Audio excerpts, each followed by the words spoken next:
What happens when a leader, whether within ourselves or in the world around us, loses connection to their archetypal power? How do we navigate the call to break old patterns and reclaim a sense of sacred leadership? Together, we'll explore these questions, weaving myth, reflection, and practical wisdom to help us embody the courage to transform. Welcome back to the Fertile Dark. I'm your host, Daniel, and this is the space where we explore the depths of the human psyche, spiritual growth, and what it means to embody transformation in our lives. And today we're diving into a concept that's both deeply personal and powerfully collective, and that's the transgressive imperative. And before we dive in, I want to share a personal story. When I was first made an infantry fire team leader, I found myself under the leadership of a squad leader who was, let's say, toxic. He led through fear, he belittled others, and made decisions that put his own ego above the safety of the team. And at first I felt stuck. I was young.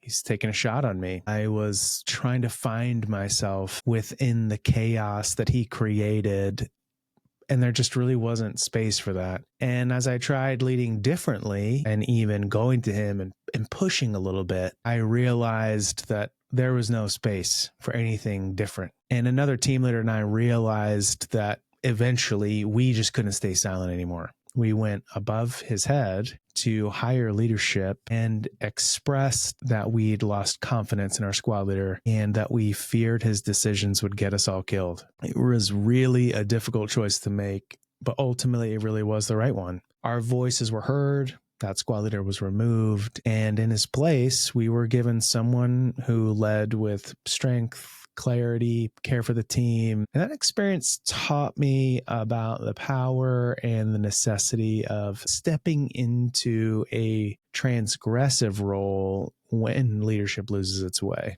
It's a lesson that I came back to often, what it means to claim responsibility, to embody courage, to act with integrity, even when it's uncomfortable. And originally, this was not my intention to even record an episode about this week, but immediately after last week's episode on sacred leadership, I was approached by someone who said, but what about when a leader is in a position where we are supposed to follow them, but they conduct themselves in a way where morally or ethically we're no longer beholden to them? When is it okay to push back, to step outside of the lines? And today, that's what we really want to explore, and to do it from two different perspectives. The first one is to look at it internally, to look at everything as a metaphor for our internal landscape, but then also to look at it externally and consider the idea of the transgressive imperative through the lens of when change does need to happen in our community or in our circumstances. And to do that through the lens of archetype and myth, and in a way that hopefully helps to put things in context, to clarify, and also to empower us to transform, to be agents of transformation internally and in the world around us. The idea of the transgressive imperative is that each of us has a drive to step outside of cultural norms, to push boundaries, to color outside the lines, as it were. Each of us has that need. It's hardwired into us. And what I'd like to do is explore this imperative through the lens of an archetype that we explored previously, which is that of the king, and to tie it into the hero's journey a little bit. The king archetype, as we discussed previously, is a symbol of order and wisdom and service to the greater good.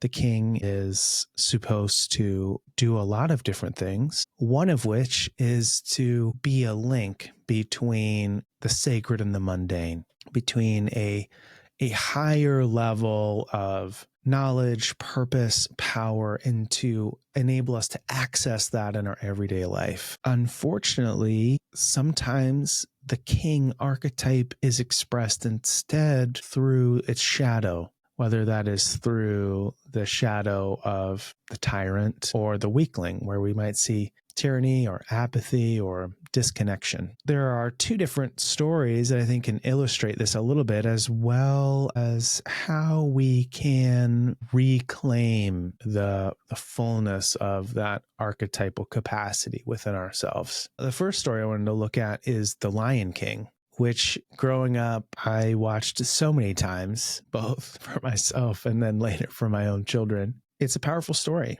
You see Mufasa as the king, as this archetypal embodiment of the king in his fullness. The land is in balance. It is fruitful. It is whole. Eventually, though, the king is replaced by his shadow, which is Scar, who dwells in the elephant graveyard. And when the shadow of the king, when Scar takes over as the leader of the Pride Lands, the land is laid to waste. Everything is ruined. There's a drought, there's famine, people go hungry. But interestingly, we don't necessarily look at this simply through the lens of Mufasa and Scar. I'm really interested to look at it through the lens of Simba and his relationship with this archetypal energy of the king. Simba, through an experience in his childhood, is convinced that it is essential for him to repress the archetypal energy of the king.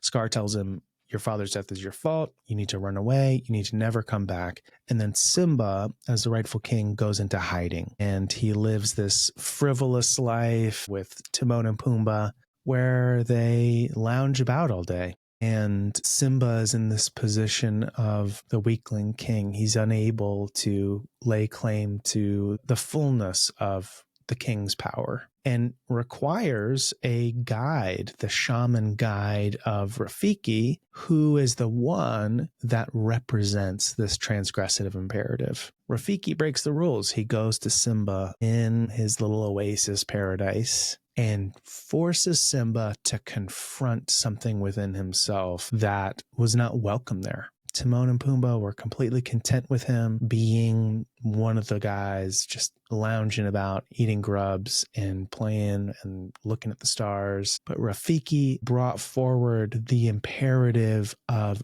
remember who you are. That declarative statement from this shaman figure of Rafiki forced Simba outside of his comfort zone. It forced him outside of the societal norms that he was living within. If you remember, Timon and Pumbaa were not really excited at first at this whole journey that Simba's going on. Nala shows up at one point as well and forces Simba to confront this rejected king energy within him. And so here we have these two figures that are playing this transgressive role to enable Simba to now step outside of what had become the societal norm and lay claim to this fullness of the archetypal king within. We see him then journey through the desert. We see him battle Scar. And then as a result, we see the restoration of the Pride Lands. And the land is flourishing, the herds return, the rains come again. This story frames for us a little bit of the transgressive imperative that each of us needs to experience internally. Simba has to remember that he internally has access to something much bigger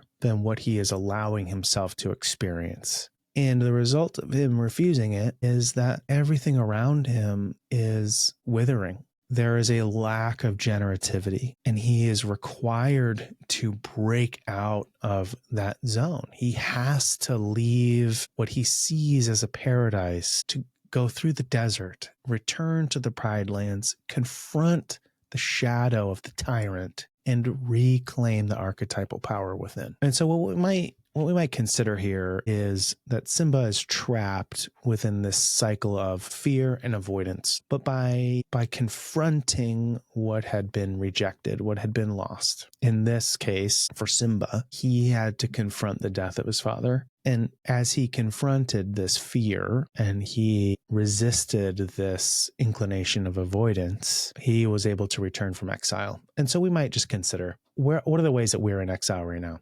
What are the ways that we are avoiding responsibility of a greater purpose internally? We could be looking for these Rafiki moments in our lives what are the ways that we are experiencing a call to action, a call to transgress avoidance? What are the ways we're being called to transgress the exile that we have placed this generative potential within? Another mythic tale we could look at is that of Osiris and Horus. This is an Egyptian myth. Osiris, who is the god of kingship and the underworld, is killed and dismembered by its brother Set. It's actually a very long story and very powerful in so many ways. The essence of it is that Set convinces Osiris to climb into a box. Set traps him in the box and sends him away down the Nile River. Osiris's wife, Isis, is distraught, searches far and wide for him. Set, this representative of chaos and destruction, actually dismembers Osiris. He chops him into little bits and scatters him all over the Nile River. And Isis is able to collect these pieces of him and restore him. And as part of that process, part of that restorative process, she is able to conceive and give birth to Horus, their son, who then grows and avenges his father by defeating Set, by defeating chaos and reclaiming the kingship. Now, this is a really interesting one in that in order for Horus to lay claim to the energy of the archetypal king in its fullness, the previous king, Osiris, had to be sacrificed. In order for chaos to be defeated and renewal to occur, Osiris had to die. And then Horus still had to confront chaos, overcome it, and in order to lay claim or reclaim the energy of the king. Here we also see the vital figure of Isis in this story, who shows us the role that the divine feminine plays within this reclamation process. And this myth is really showing us a cyclical aspect of the transgressive imperative, which is very, very important. Last week, we talked about how the energy of the king at times had to be transferred from one person to another so that it wasn't tied to the mortality and the fallibility of a mortal. And so here we see two different pieces of this puzzle. We see that each of us has the capacity to lose connection to this archetypal capacity, this archetypal energy of the king. We lose connection to this power of order, wisdom, service to the greater good. The greater good being that deeper purpose that lies within us. It's our ultimate place in the more than human world. When we allow ourselves to go into exile, when we allow ourselves to be beholden to the tyrant or to chaos, it prevents us from truly bringing that capacity to an embodied place in the world around us. It doesn't just impact our internal world, that impacts everyone around us. I think about times in my life when I have felt the most disconnected and what that does for the people around me and the struggle that it causes, the strain that it places in my relationships. Sometimes because I feel like frustrated or stuck in some way. And that always is going to bleed over into the way that I interact with other people. And so we really want to find ways where we can heed the call and experience healing and integration internally. The process by which we do this is often referred to or symbolized by the hero's journey or the heroine's journey. And there are a lot of things that influence which model we're looking at.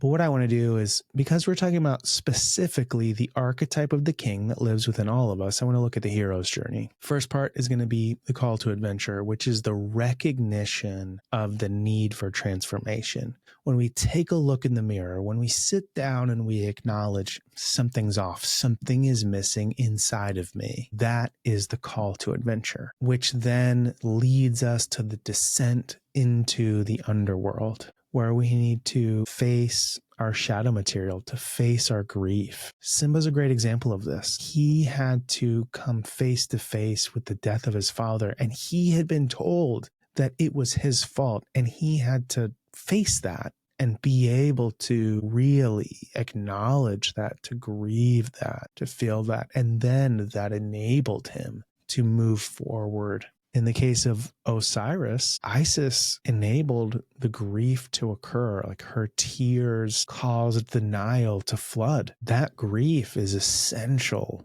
to this integration process of facing our shadow material. It's really hard. Some of that is because of things that have occurred to us that were out of our control. Some of it is maybe things that we've just grown up with. And that shadow material is really hard to face. It's often tied to very difficult experiences. Things are put into the shadow for a reason. Once we have faced that shadow, once we've felt that grief, the next step is to return with the elixir, to restore balance, to bring wisdom back to the kingdom, where we step into our lived experience from a new place, from a new capacity. And as we do this, there is healing that occurs. There is a richness and a reward that comes. I really love the imagery of the Lion King here. The rains come, the herds return, the grasses come back, the trees grow the leaves again.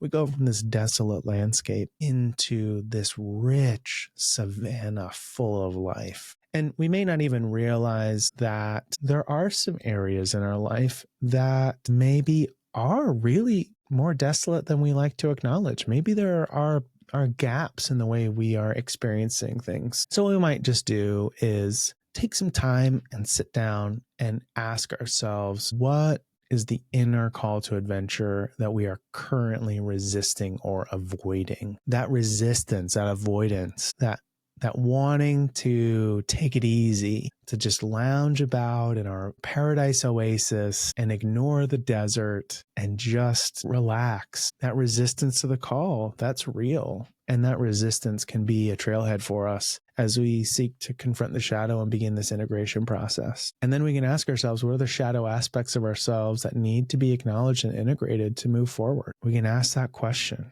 And it's sometimes a really hard one to do, but it's really worth the time and effort that it takes. And I don't want to make this sound like there isn't a chance of facing some demons in here. This may be best done with somebody else there with us. Like we may need to work on this with someone who is a professional. For example, I have regular psychotherapy sessions that I go to for myself in order to help me to do this. One way that I know it's going to be a fruitful session is when I feel resistance, when I am avoiding thinking about that session, or I'm thinking about canceling, and I come up with all kinds of excuses. Oh, I don't know what we're going to talk about this week, or I don't have anything in mind. Some of those are the most fruitful hours of the week when I come in and I say, I just don't know, or I don't really want to be here right now. There's something I'm avoiding. There's something I'm resisting, but I'm also in a space of safety and containment there with someone who can hold that with me and help me work through it. Because sometimes those things that we're looking at, they really need to be held by somebody else. Sometimes we can do it on our own with the tools and the resources we have. And that's a judgment call you just have to make for yourself. But that's something to consider. Now, we've been talking up to this point from a very internal lens. How am I living in the world in a way that requires some internal transgression? But it's also important to look at this externally. We don't live in a vacuum. We are members of relationships, communities. We have a place that we live in, that we occupy socially, culturally, within a family. And once we've done this inner work, how is it that we address broken leadership or systems around us? I shared the story at the very beginning about a squad leader, super toxic. And I remember being very, genuinely worried that our whole squad was going to get killed. We were gearing up for a combat deployment. Now, is what I did transgressive? Yeah, I could have gotten in some big trouble for that. And also, it had to be done. Now, there was some work I had to do inside first before I could be in a place to do that. But once I had done that work, then I felt almost like a compulsion, an obligation to move forward and try and be part of a solution to a problem that was affecting a lot of people. And similar to what we did with looking through a mythic lens, is we look at this transgressive imperative internally. I thought we would do the same thing when we look at it externally. How does the transgressive imperative play out when we look at addressing archetypal shadow in systems and people around us, at least when there is a necessity to do so? First example I want to look at, Martin Luther King Jr. It's a great example of this. He exemplified this transgressive imperative in the way that he challenged systemic injustice through his nonviolent resistance. And that was rooted in a moral and spiritual conviction. And the way that he led was focused on seeking to restore balance and dignity, even when it meant transgressing unjust laws. It was an essential act of transgression, or an essential period of transgression, that was so pivotal in moving things into a better direction. Not that things are perfect and they need change still, which is why we want to look at this example and say, how did he embody this? From a mythic perspective, we have Prometheus. In Greek myth, Prometheus and Zeus, they worked together. They formed humanity out of clay. They breathed life into them. Prometheus wants to give them fire. Zeus says no, because he realizes that if humans have fire, they'll be able to challenge the gods. And he gives Prometheus a directive. He says, do not give them this fire. And Prometheus stole fire from Olympus and gave it to humanity. He wasn't motivated by rebellion for its own sake, but instead by compassion and a vision of empowerment. He loved humanity and knew the essential need that they had for fire. Now, as a result, in both of these instances, there was a price that was paid. Martin Luther King Jr. ultimately was assassinated. Prometheus endured tremendous suffering for his actions.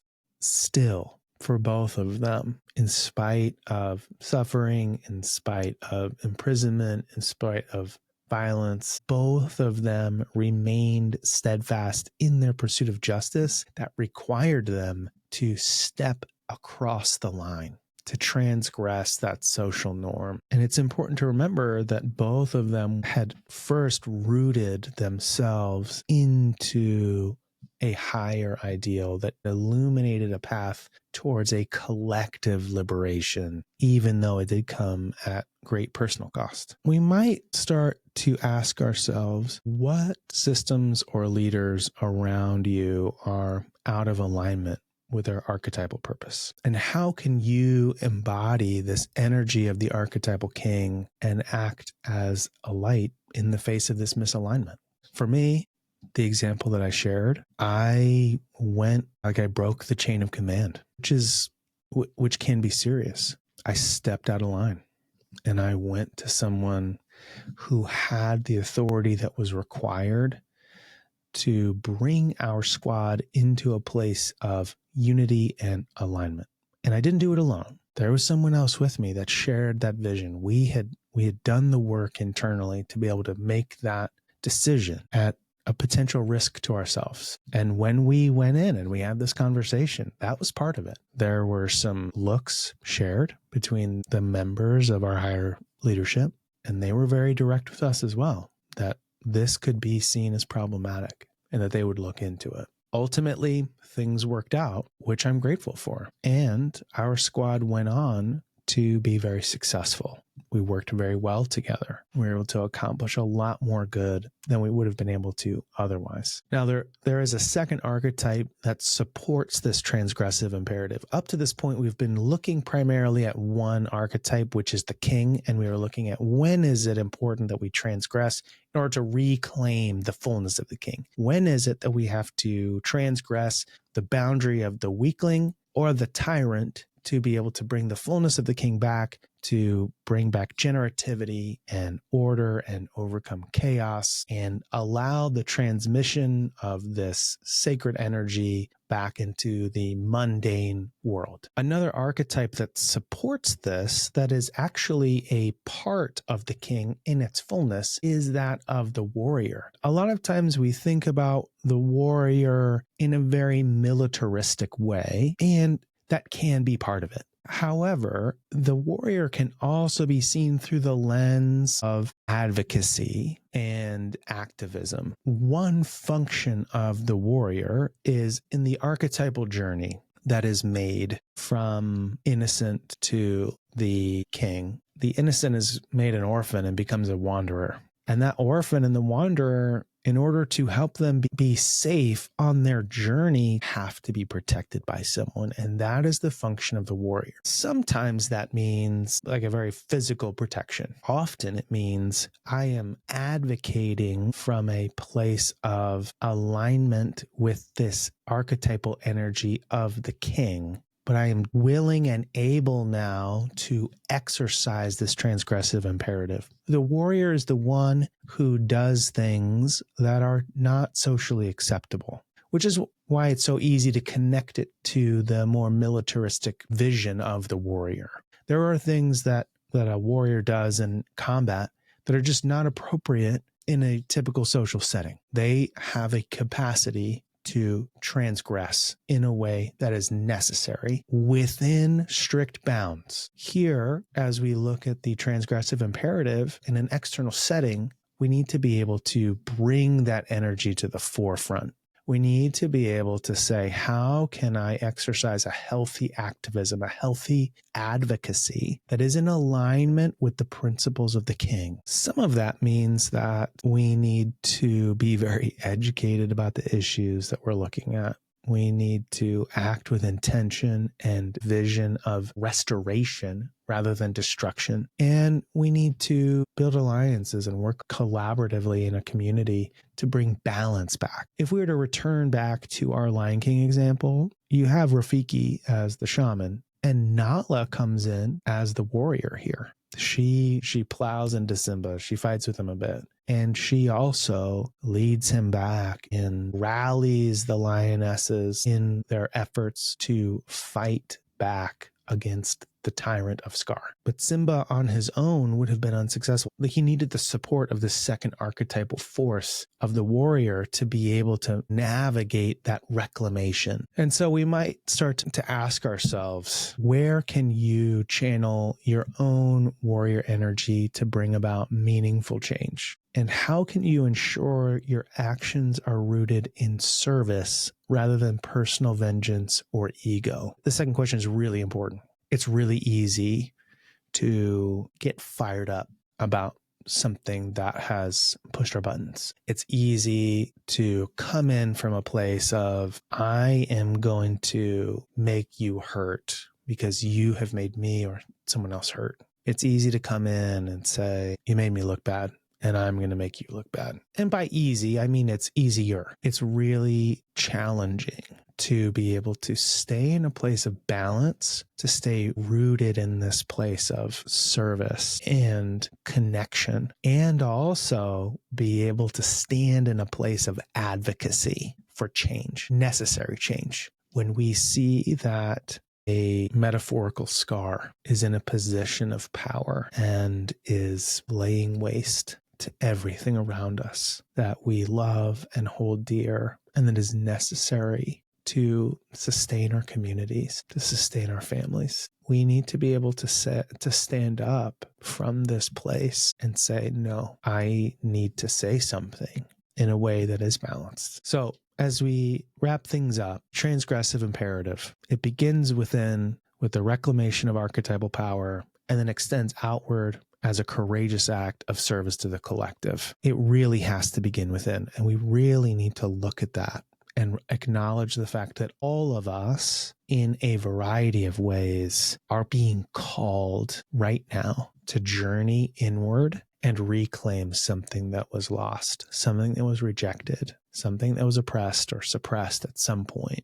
And that is necessary for us to stand in a place of personal sovereignty. And from there, it's important for us to be able to realize that when we are in a position of being faced with someone who is acting from the shadow of the king, who is the tyrant or the weakling, we also can stand up, make our voices heard, and advocate for change. That's going to require crossing some lines sometimes. It's not always socially acceptable to be willing to stand up and say, this isn't okay and something's got to change. So what I'd invite you to do is to take some time and reflect on your own inner and outer kingdoms, your own communities, your inner world, your outer world. And I just leave you with this thought that whether you're reclaiming your own lost king energy or standing up to systems that have lost theirs, know that you are a part of a greater myth that is unfolding, a story of transformation, of healing, and of balance. Here are some reflection questions that you may consider working with this week. Where in your life do you feel a deep calling to challenge something unjust or out of alignment? What is the internal resistance you face when you think about stepping into a transgressive role? How might the transgressive imperative show up in your relationships, work, or personal growth? What is one small action you could take this week to embody the change you seek, even if it feels uncomfortable? Thank you so much for joining me here on The Fertile Dark. If this episode sparked something for you, I'd love to hear your thoughts. You can reach out on social media or through email. If you found the episode meaningful, please share it with someone who might benefit, or leave us a review to help others discover the show, as well as just to let us know what is it that you're appreciating or wanting more from. For me, this is something I do because I love it. I feel called to it, but I really want to make sure that you get value out of it too. And ultimately, thank you so much for being part of this community, for taking time to be here together. So until next time, keep delving deep and embracing the journey.